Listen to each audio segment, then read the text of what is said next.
ते नंतर त्याच्यातूनच मोठे झाले ना सगळे, मोठे झाले सगळे, त्याच्यातूनच मोठे झाले ना सगळे.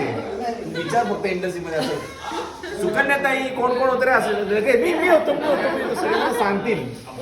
तो अनिल पवार नाही का त्याला तुला घाबरवला.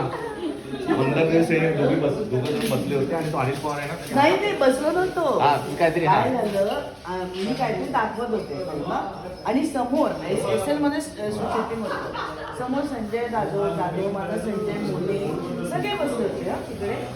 आणि इकडे हा दरवाजा असा आणि इकडे मंदार आणि इकडे मी अशी आणि इकडे मी करत होतो आणि मंदार असा होता. म्हणजे छोटी मजा. आणि तो नवीन असं बघतो असं आणि असा आणि सॉरी आणि